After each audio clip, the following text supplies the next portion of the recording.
बिस्मिल्लाहिर्रहमानिर्रहीम। अस्सलामुअलैकुम। इबादत से दुनिया के फ़ायदे। नंबर 1, रोज़ी बढ़ना, तरह तरह की बरकत होना। नंबर 2, तकलीफ़ और परेशानी दूर होना।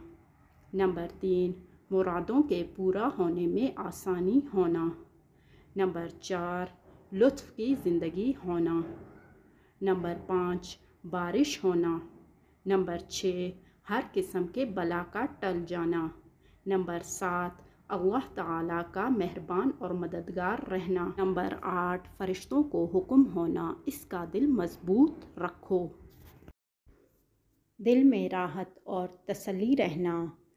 आइंदा नस्ल में ये नफ़ा पहुँचना, मतलब कि फ़ायदा पहुँचना। ज़िंदगी में ग़ैबी बशारतें नसीब होना, मतलब कि ख्वाब में या कुछ और तरह से। मरते वक्त फ़रिश्तों का खुशखबरी सुनाना। मुबारकबाद देना। उम्र बढ़ना। इफ़लास और फ़ाक़ा से बचा रहना। इफ़लास मतलब कि तंगदस्ती और मुहताजी से बचा रहना। थोड़ी चीज़ में ज़्यादा बरकत होना। सच्ची इज़्ज़त और आबरू मिलना।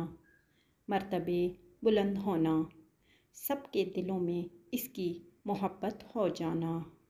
कुरान का उसके हक़ में शिफा होना।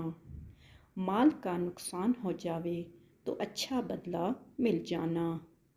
दिन ब दिन नियामत में तरक्की होना और माल का बढ़ जाना।